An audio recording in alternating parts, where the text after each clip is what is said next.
G'day, I'm Peter Sesselmann, and today in the workshop I have this is an old Aria A626. It's a 12 string. It dates back to the 80s probably. It's made in Japan. Probably a reasonable instrument. I picked it up on Facebook Marketplace, I think about $50 or something like that. It's got a peg missing, nuts missing, saddles missing, all the pins are missing, and it has a major problem with the truss rod and the neck. Now I have already had this apart a little bit to have a look at, and I didn't get a chance to film it when I was doing it, so I'm going to do a little bit of a reenactment here to show you how to get the fretboard off, and then we'll get back to the point where I am at now. So first of all, what had happened is that if you look here, you can see the fretboard is lifting with the nut is. So being a 12 string, I suppose, the person has tried to lower the action and they have tightened the truss rod, kept tightening, and then eventually the timber in the neck itself has cracked and the truss rod has pushed up underneath the fretboard and popped the fretboard up at the end. So it's just kind of sitting up in the air, and you can see that some of the timber inside there has actually split. So seems like a fairly major problem for a guitar, and that's probably at the point where it ends up on the fire pile. But it's a challenge, but it's certainly something that can be fixed. So all I did is I got a heat gun and a spatula and a hammer of sorts and patience. So when using a heat gun, be careful, because the hot air doesn't just go on the fretboard, it'll go around the outside as well. So if you're heating up here, for instance, you can very easily burn the varnish on each side here unless you put some protective material on each side. You can put some plywood or something like that on each side here to stop it burning. But I got a tiny little bit of a burn there when I was doing this the other day. You can also use an iron. I've seen people use just a normal iron. But with the frets and everything like that, I think an air gun will actually get the heat more evenly onto the timber. So all I did then is protect the sides a little bit with something. So say a piece of timber or something like that, just lay it on each side here. Apply heat slowly and regularly. Don't burn it right on. Keep a bit of distance. Just keep warming it up until it gets nice and hot. And then the same thing with your spatula. Warm that up as well under the heat gun. Keep warming there, and then you place the spatula underneath the loose bit of the fretboard until it stops, and then keep heating the spatula, keep heating the fretboard, and then gently tap a little bit, and you can see it starts moving millimeter by millimeter. Keep heating, keep warming, keep tapping, and little by little we'll tap our way all the way through. So this is a reenactment here, so it didn't go anywhere near this quick, but pretty much as easy. So I tapped my way all the way through until the fretboard actually came off, and it came off fairly cleanly. There was a little bit of wood chip glued on there, but not much problems. So it's got a slight bow in it now as it came off. Now it's important, once you have the fretboard off, that you don't just let it sit there and get distorted. So immediately take a flat piece of timber or whatever you've got laying around and put a couple of clamps on it. So I'm just clamping that onto a straight piece of pine, just to stop it warping, because it's hot as well, so it could still continue to warp a little bit. So I'm just going to put that aside and leave it there, and then we're going to have a look at what we have here on the guitar itself. So the truss rod, there's just a bit of double side tape. The truss rod is I think they call it a Gibson style truss rod. Straight single rod, threaded at one end. It was a couple of two little pieces of timber were glued in there. So basically the truss rod has, when it's installed, it has a slight bend in it. Well, the truss rod's actually straight, but it has a slight bent groove and they push it in and glue it in place with the bend in it, and then the fretboard is put on top. And then when you tighten the truss rod, it wants to straighten because it doesn't like being bent under pressure when you're tightening it. So as you tighten it then forces the neck to bend backwards to compensate for the pressure you're putting onto the truss rod. That's where it cracked, because the pressure was just too much for it. So I'm gonna pop the truss rod out. You can see it's just the steel truss rod, nut at one end and basically a nut and a washer at the other end. So I'll bring the camera over a little bit so you can have a closer look here.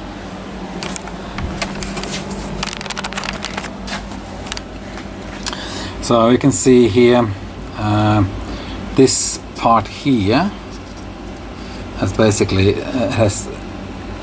see, I can wiggle that, it's quite loose.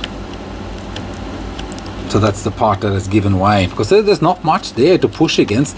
They've also got two steel rods running down each side here, which have been glued in with some kind of resin. And there's the end piece there. And the rest is fairly straightforward. So I have a few options here. I could put a different truss rod system in, or I could fix this up and clean up the truss rod and put it back on exactly the way it was. Just maybe refine it a little bit. So let me put the camera back up here. Maybe I'll get it a bit closer here. Let's see, what are we seeing here? Okay, so we're down to the bench here. So this rod's okay. I can take a thread cutter and clean up those threads a little bit. It'll need a new nut. This nut is quite damaged as part of the constant tightening and stuff like that. I think they've damaged the nut.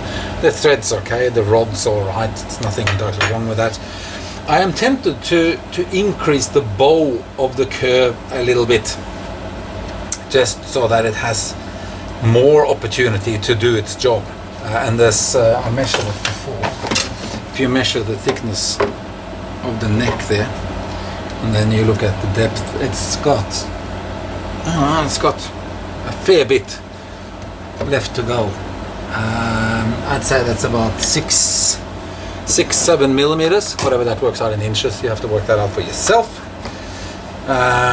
So I can go a little deeper in the middle there, which just means it'll have more effect. You don't have to tighten quite as much to get that initial bend. The biggest issue, of course, is the damage to the timber up here, and that's been squashed out of shape a fair bit. So I'm tempted to actually remove that timber and and glue some new timber in there, some nice hardwood, stronger timber, glue it in nice and tight. I was even toying with the idea of maybe putting a little steel plate in there, recessing a little bit and put a steel plate so that when you tighten the truss rod, it's got something to push against and doesn't just push against the wood, because that's obviously what's causing the problem.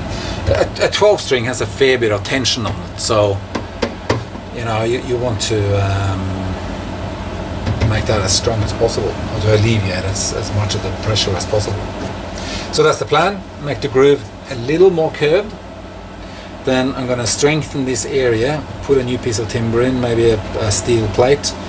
I'm going to fashion, rather than just putting two wooden chocks in there, I'm going to fashion a curved piece of timber that'll slot in from above and glue in. Then I will shave it off, make that perfectly smooth, and then glue the fretboard back on, put the nut on, put the saddle on, replace the missing peg, and we should have a 12-string guitar ready to play. I don't think this was ever a particularly expensive instrument, so it's never going to be a fantastic playing guitar. But it's alright, it's got a solid spruce top. From what I can work out here, it's solid spruce. The tone isn't mind-blowing. Timber on the back, quite nice. I'm just going to give it a bit of a polish up. I'm not going to respray it or anything like that. There's a bit of damage down the back of the neck here. But I kind of like old guitars to look like old guitars. So if I wanted a brand new shiny guitar, I could just go out and buy one of those. So that's the plan. Chicken and thick. So I have a chisel here, which is pretty much exactly the width of the channel for the truss rod. So there's luck really. I'm just going to scrape out a little bit, just using it as a scraper and just deepening.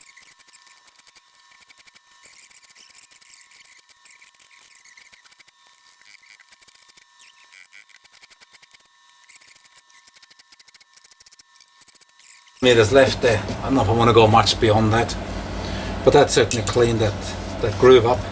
It's going to allow for the truss rod to go in and get a nice little bend in it as it hits the back there. Have a curved piece at the front here, and then as we tighten it, it'll come out. I'm also going to make sure that the end bits here are raised a little bit. That's quite a long way in. I'm going to make that so it's just flush with the top. Put a bit of shimmy underneath, and the same with the screw here, that it's not set too far back. We want to make it as effective as possible. So I've kind of chiseled out all the broken timber, all the timber that was split and really didn't have any strength left at all. And in doing that, I also exposed the two steel bars that run down the middle here. So what I'm thinking I'm gonna do here, I'm gonna glue, and I haven't decided exactly what kind of glue to use here. I'm kind of at the moment leaning a little bit towards using a fiberglass resin, or basically a polyester, or maybe an epoxy resin, I'm not sure, because I think just normal wood glue wouldn't really achieve 100% what I'm trying to get to here. Well, you can see now there's a big block missing here now of just basically timber that was completely split under the pressure of that truss rod just pushing down on it, and eventually, because it's end grain as well, the grain just opened up, and pushed the fretboard up. So what I'm going to do, I'm going to fashion a piece of timber to fit snugly in there, but I'm going to make it cross grain. So instead of running with the neck as the timber would naturally have done originally, I'm going to make a piece of timber and I'm going to run it across, because the chances of it splitting open the same way as this did is a lot less. So I think from a strength and practicality point of view, I'm going to run the grain the opposite way here. That may be a little bit unorthodox, I suppose. But in doing a repair like this, we're looking at improving on what was originally there, because what was originally there was obviously not strong enough. So, a relatively straightforward repair, just a little piece of wood, grain going that way. I'll pick some hardwood, maybe some oak or maybe some rock maple or something like that. I do have a bit of rock maple around the place, which is really nice to work with. Now, put that in there, and I'll redo the. Okay, so I fashioned the piece here out of the rock maple. It's just a little cube for now. It's just gonna be glued in here. Now, so the two steel rods kind of stick through a little bit, so I'm gonna take out for them. And then I'm gonna glue that in place with some heavy duty glue. So with the help of a bandsaw, a belt sander and a Dremel, I've created this little piece of timber with the two recesses there for the two steel rods which are inside the neck. And as you can see here, that's a fairly, can we get the camera down here? There we go. That fits in there fairly snugly. So I'm just going to glue that in. I think I'm going to use Araldite. Clamp it in place. And then when it's set, shave it down, continue the hole through for the truss rod, and basically put it back together again. Okay, so we can see here the glued in piece. I haven't cleaned it up yet, so there's still a bit of glue on the outside there. I have fashioned a a piece that's got a slight curve in it that's going to go in and press down on the truss rod from above. The truss rod is here. I found the new nut. It was just a 6mm thread. Found the washer, and also I made a little D-shaped washer which I'm planning to fit in there again to spread the load over that piece of wood that we glued in there. I'm just going to sand that down.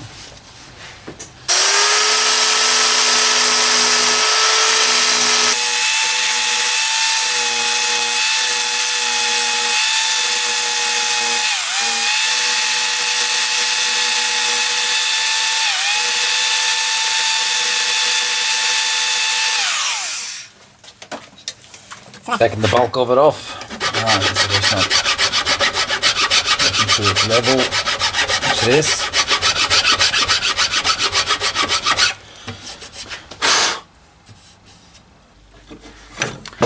What I'm doing now is just cutting the groove through the new piece that I put in there.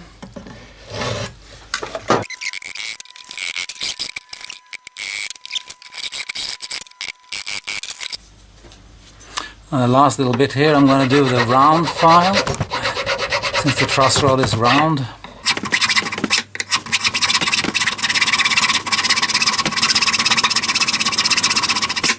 I just basically want to go as far down as my washer will fit in there.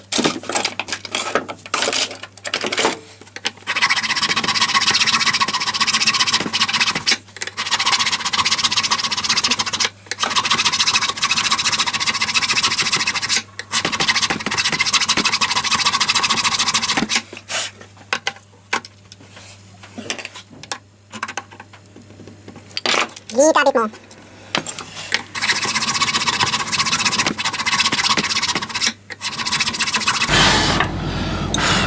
You can try it out.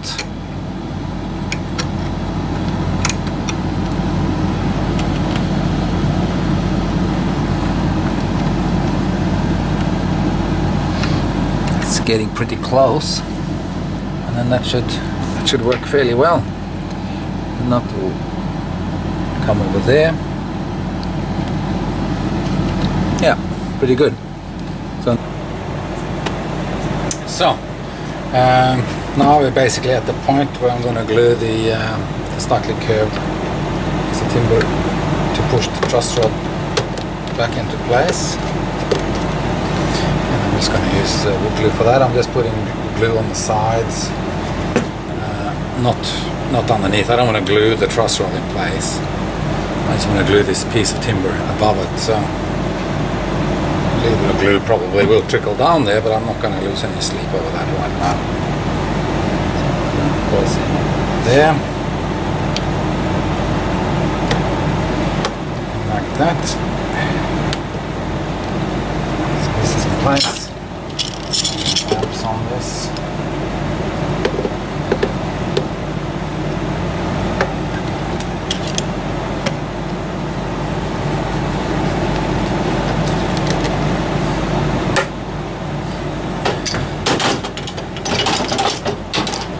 Clamp in the middle, I think, just because it's Monday.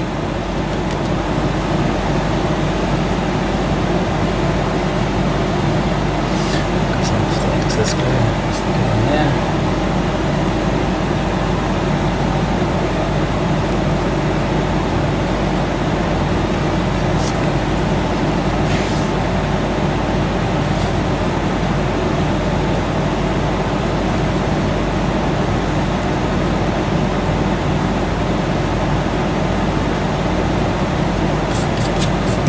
Now I noticed there was a little bit of compression of the timber up at the body end as well, so I'm just putting a little bit of glue in there to help the timber strengthen up a little bit.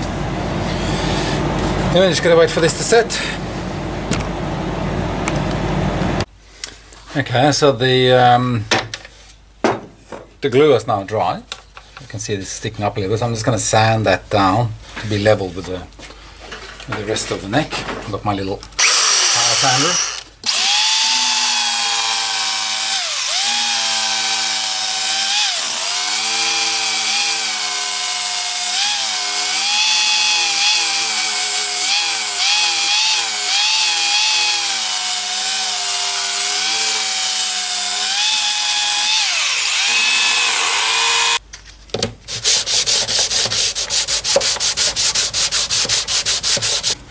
the old fretboard.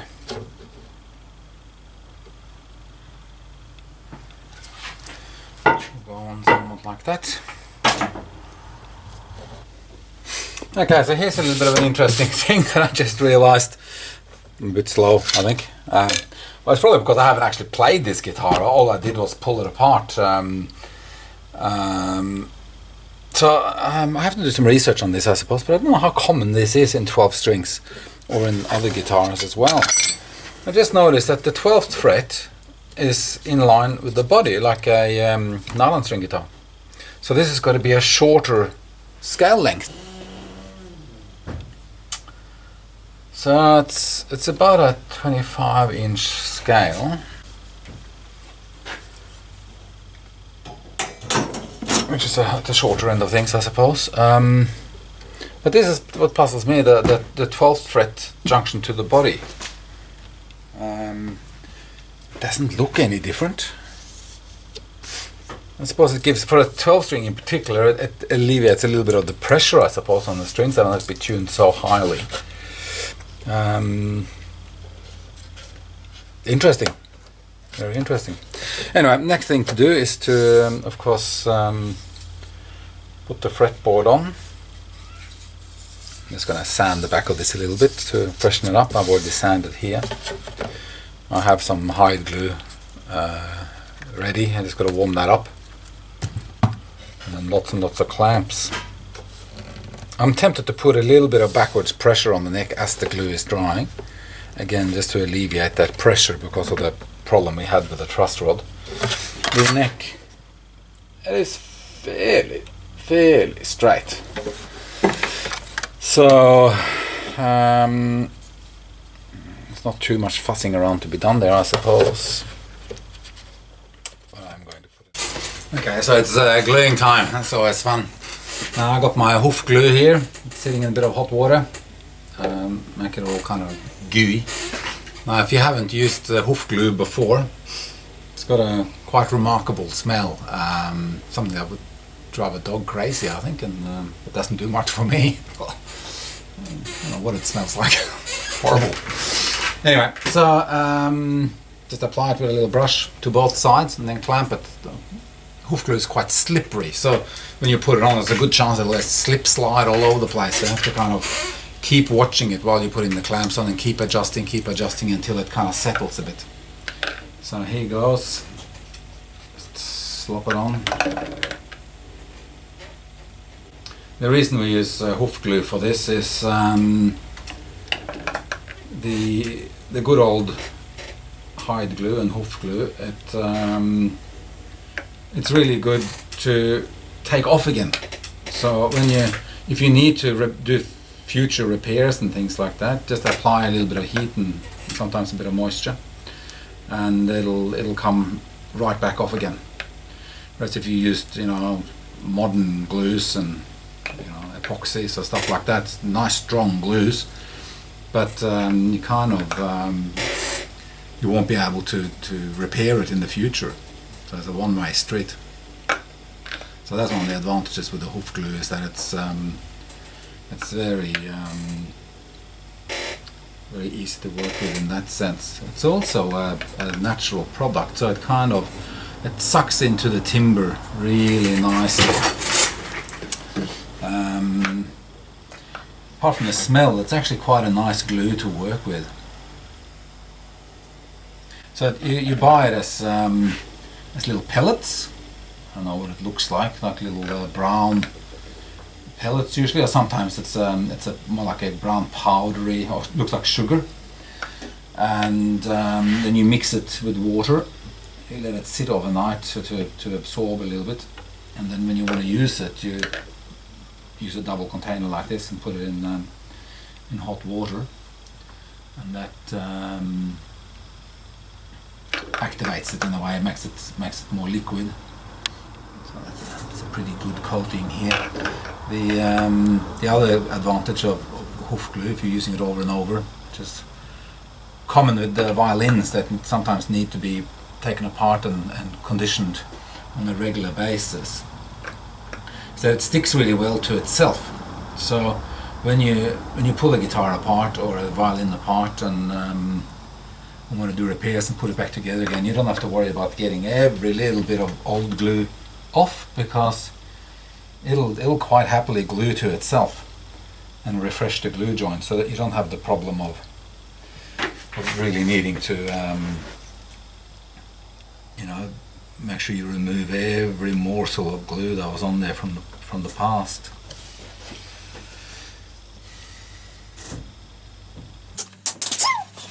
The back of the neck is round. I guess that position is pretty good. Kind of just went straight in where I wanted. May have some little rubber bits to hold it tight.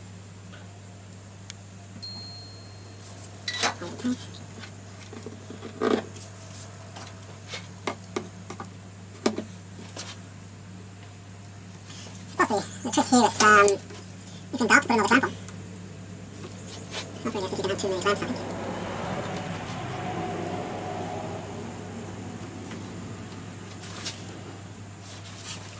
Big clamp on that.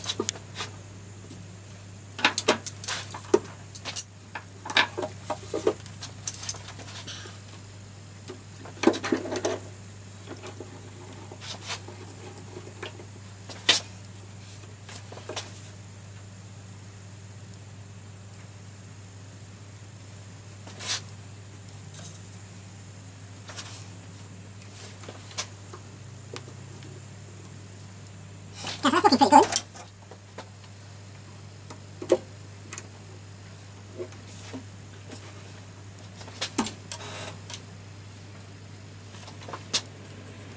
Just walking through the excess here.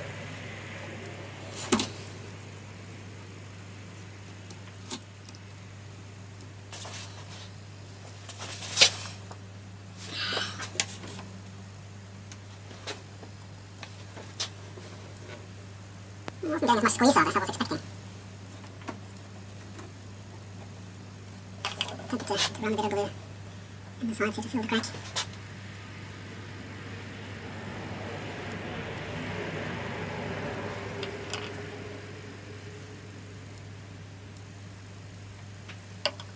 This glue cleans off pretty easily afterwards.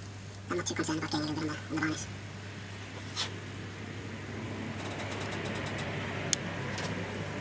Make sure the glue is nicely inside everywhere. At the side too.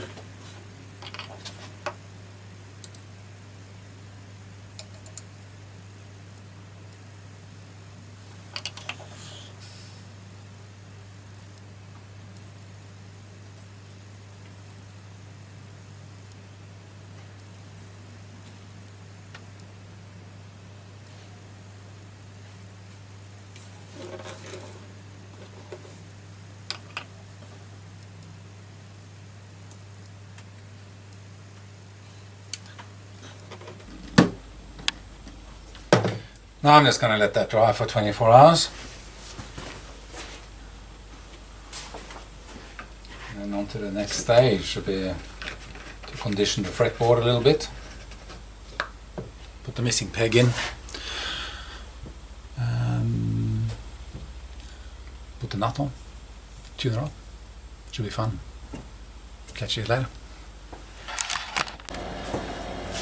Okay, so now that the fretboard has dried a little bit, I'm just using a stick with some sandpaper stapled to it. Level out the fretboard. You can see there's a bit of notches there. So just basically sand away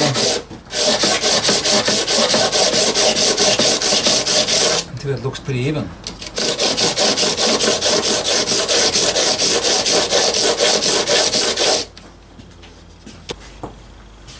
Now I'm cleaning off some of the excess glue, just using a bit of alcohol.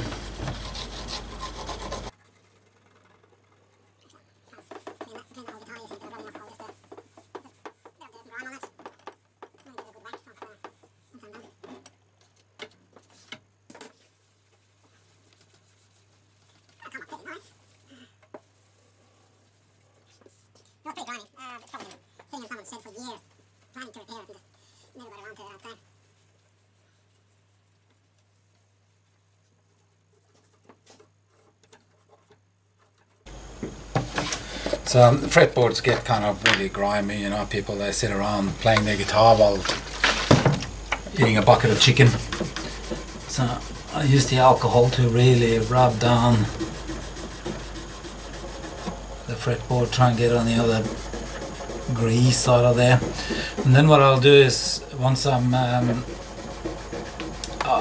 finished the assembly and the repair, I will put some orange oil onto the fretboard to lubricate it back up. The orange oil kind of seems to be better for the fretboard than chicken fat. So that's what I'm going to do. I won't do it just yet because I still have to glue the nut on, and I don't really want to get any oil in there around the risk of the nut, the glue not sticking that well, because it's got all the oils through it. So I'll just wait until I've glued the nut on, and then I'll give the fretboard a nice oil.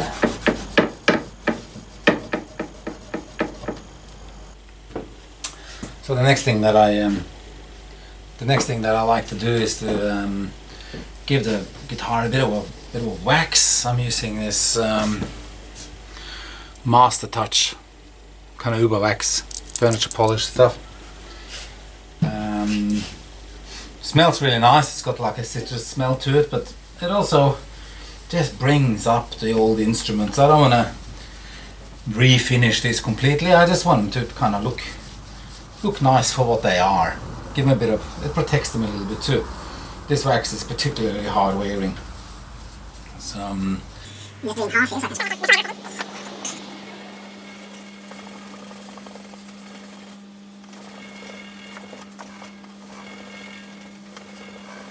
you can see that here, but one side's kind of like half and half, waxed and not waxed. Okay, so we're in my kitchen here now, and we're at the point where we're going to string it up. So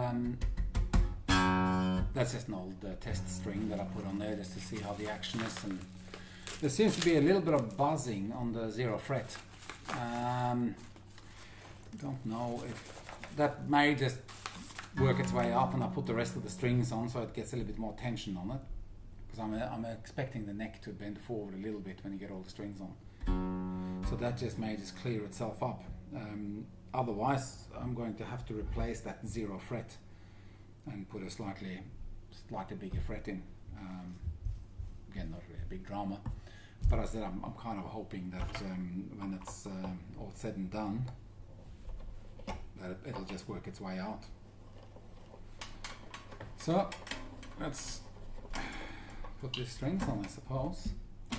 So I got some Diodarios phosphorus bronze light gauge 10 to 47, 12 strings for acoustic guitar. Sounds pretty good. I'm a little bit excited about it. I had to shape down the bridge to fit as well. It's got a really shallow bridge slot, this guitar. So there's a few little quirky bits with this guitar that has come as a little bit of a surprise. Nothing crazy, but one is the 12 fret junction to the body. So that means it's a fairly short scale. It's a full size body, but it's a shorter scale neck, which intrigues me a little bit. I suppose it would make the strings require less tension in a way. It's a bit like tuning your guitar with a capo on to E. Slightly bizarre. It's not uncommon. I did a little search online and I found 12-string guitars. There's a few of them out there with that. So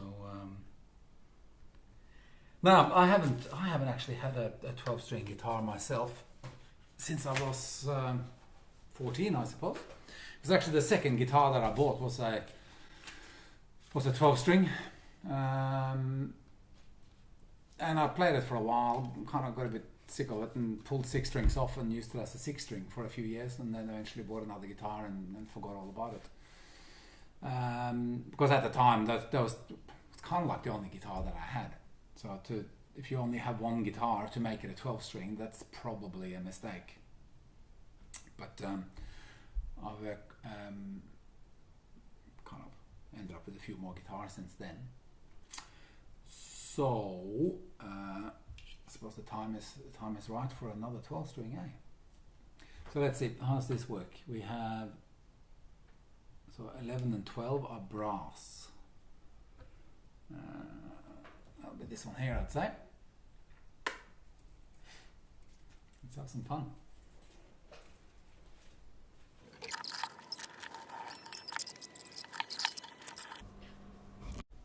So, kind of finally got it tuned. Bit of a job with the 12 string, a lot of tugging or pulling on strings and this, that and the other. The action's alright. It's playing reasonably well. I mean, this is not something that you'll be doing solos up here with, or even a lot of bar chords. I think it's just too heavy to be doing bar chords. So it's very much an open chord instrument for just big strumming, big sound. It is remarkably loud. I don't know if you can pick up that on the camera because there's nothing really to compare it to, but it has a lot of volume, a lot of presence. So it'd be good for busking and stuff like that if you just want to get the volume out there. So I don't know if you can actually fully appreciate the sound on the camera, but I'll play a bit anyway so you can see.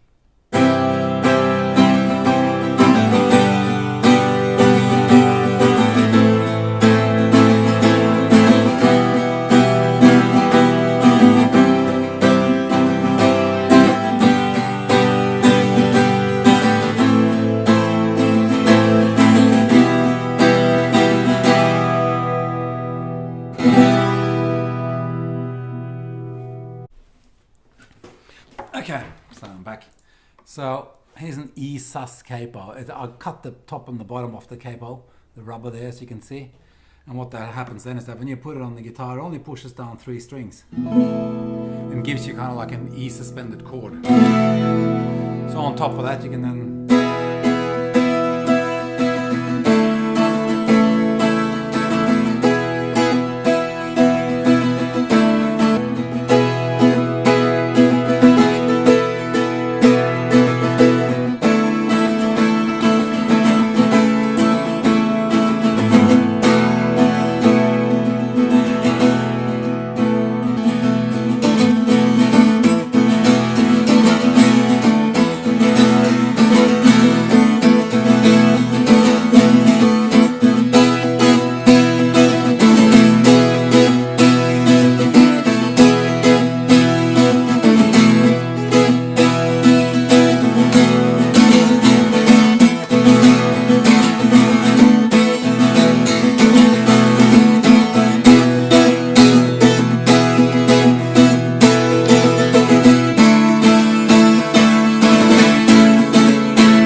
it's fun.